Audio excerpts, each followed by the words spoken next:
Hey guys, it's me, Kuya Jam Jam. It's been a while since I created content for you guys. Medyo na-challenge lang po ako dahil sa aking schedule with my new job and things like that. But as I'm driving right now, I just like to share something that highly resonated to me this day, because as I was driving, I was listening to my favorite preacher and tungkol dito yung diniscuss niya. And then for some reason nagulat ako pagdating ko sa opisina and my time now to read my Bible before the work hours begin, biglang na-encounter ko itong same na story in the Bible as what he has shared. So let me run through it and read through it. It's actually found in Luke chapter 10 verse 38 and moving forward. Sabi dito, now as they went on their way, Jesus entered a village, and a woman named Martha welcomed him into her house, and she had a sister called Mary, who sat in the Lord's feet and listened to his teachings. Sabi dito, but Martha was distracted, with much serving, and she went up to him and said, Lord, do you not care that my sister has left me to serve? Has left me to serve alone? Tell her then to help me. But the Lord answered her, Martha, Martha, you are anxious and troubled about many things. But the one thing is necessary. Mary, sabi niya, Mary has chosen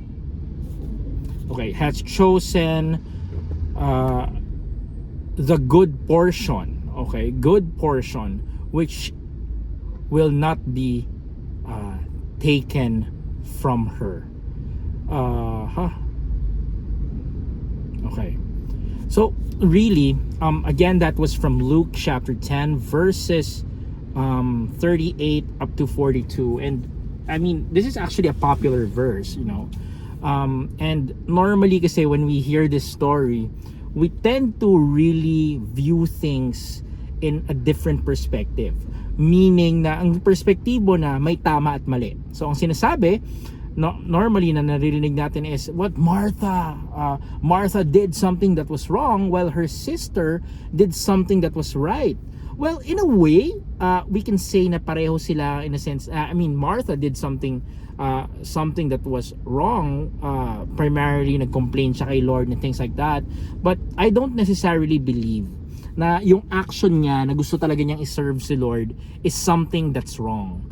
And I believe that the heart is there, because of course if someone is special and someone that is worthy is there, ang common na mangyayari at ang common na gagawin talaga ng tao ay syempre, di ba, especially kunyari sa kultura namin here in the Philippines, if this person's so special, you have to take care of him, alagaan mo yung guest mo.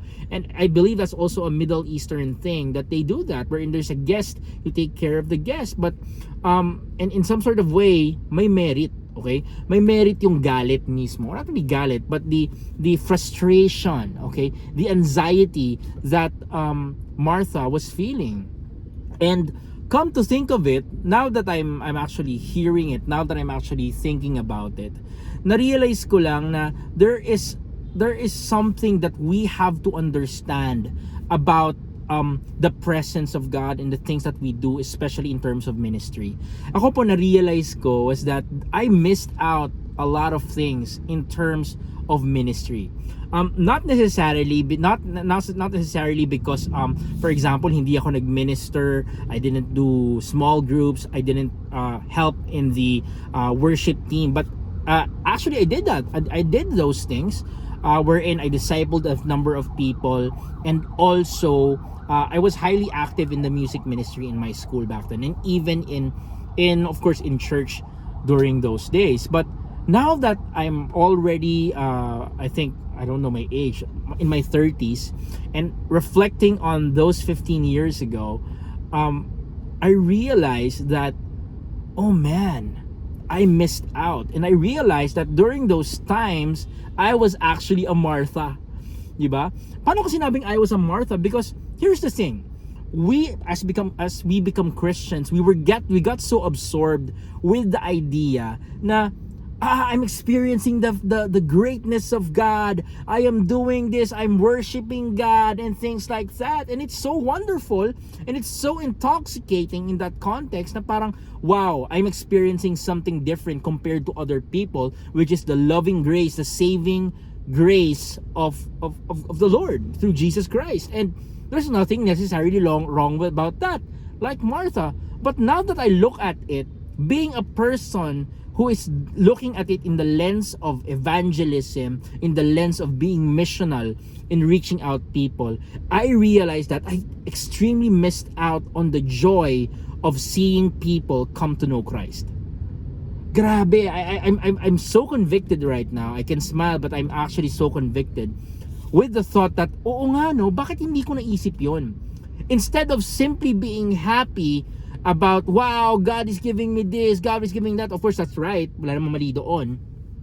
But instead of seeing it in the right perspective, we're in, wow, we're worshiping God, wow, we're doing ministry, and I should be glad because God is using us to get to allow other people to get to know Him. Because at the end of the day, the happiness, the joy of what I am doing in ministry, playing in a band, leading small groups, that's actually secondary. In reality, the thing that I should be happy about, the thing that I should be proud about is actually yung sinasabi natin na the joy of seeing another person come to know Christ. There's actually a verse in the Bible, I can't remember the exact verse, but it says there, every time that there is a person who gets to know the Lord, who accepts Jesus Christ, who in a sense who finds the saving grace of the Lord, what happens is heaven rejoices. And me as a disciple and as a person who disciples people as well, I ask myself, have I rejoiced?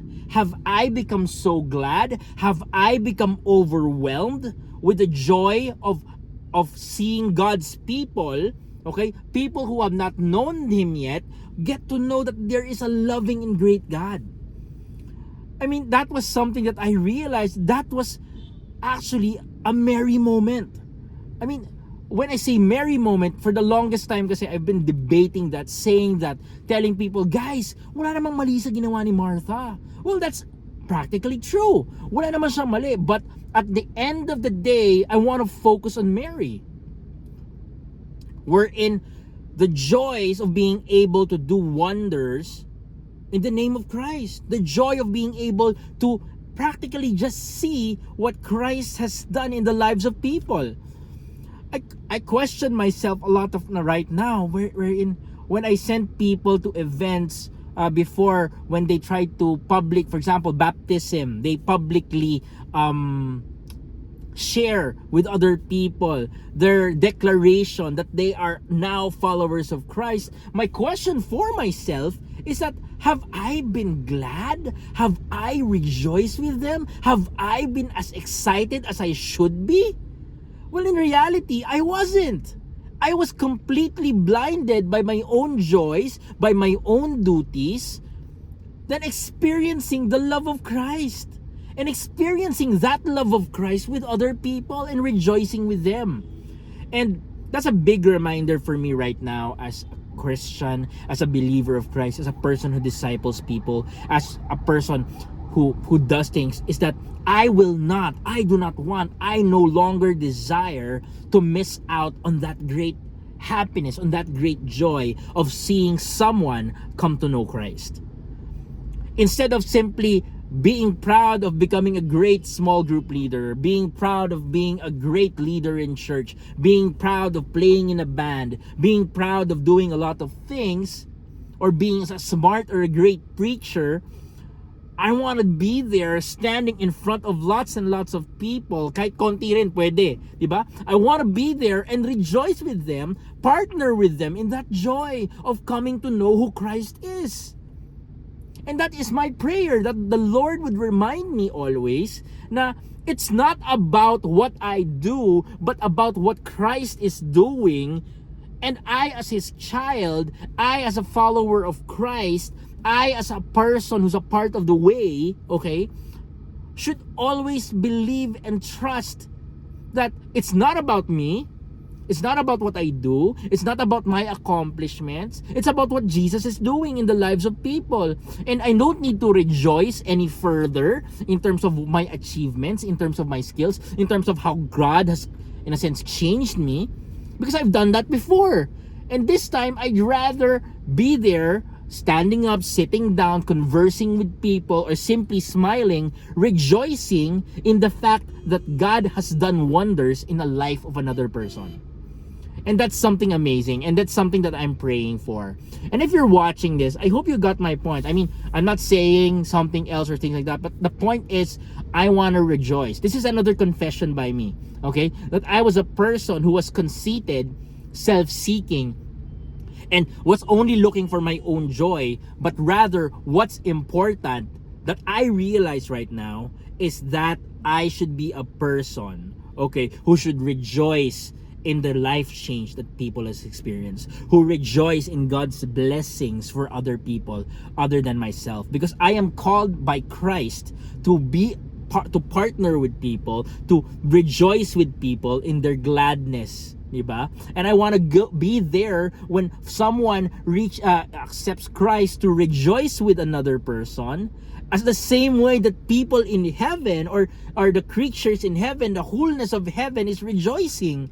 Diba? And that's a wonderful thing. That's a beautiful thing. And I hope that if you're watching right now, you see it, you feel it, you realize it, that people are coming to know Christ, and we have to be excited on that part. Excited that God is changing the lives of people, and we rejoice with everyone.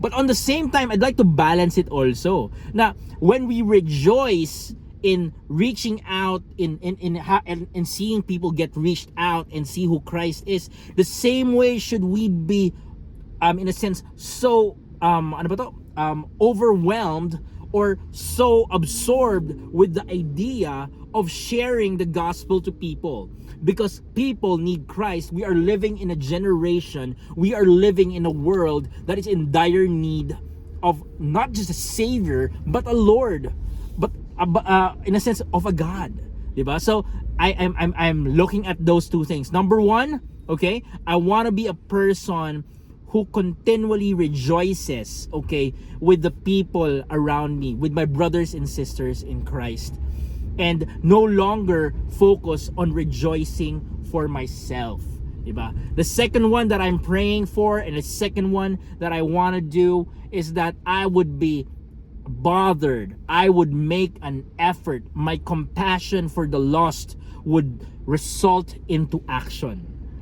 And that's something I'm praying for, and I want God to do in my life. And I hope if you're watching that and you have a call as well, to do that as well. Number one is to rejoice with other people, and number two is to, in a sense, to really just go out there and reach out people and share the gospel to people with the things that you're doing.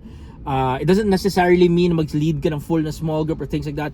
The main point is just sharing who God is to people casually, sharing who God is to people, sharing what God is doing in your life so that they can experience the same thing in their lives when they come to meet the Lord, and we will all rejoice together. With that, thank you so much for watching this very, very short video, and I hope you got something. Thank you so much for watching Kuya Jam Jam, and I'm so excited to see all of you again on our upcoming videos in Sabado Before Dark. Again, Kuya Jam Jam. Please do not hesitate to look for me on Facebook and also Twitter. Look for Kuya Jam Jam, and also in Tumblr, I'm there. Kuya Jam Jam lang po ang hahanapin nyo. Thank you so much for watching, and yeah, we'll see you soon. Thank you so much, and God bless.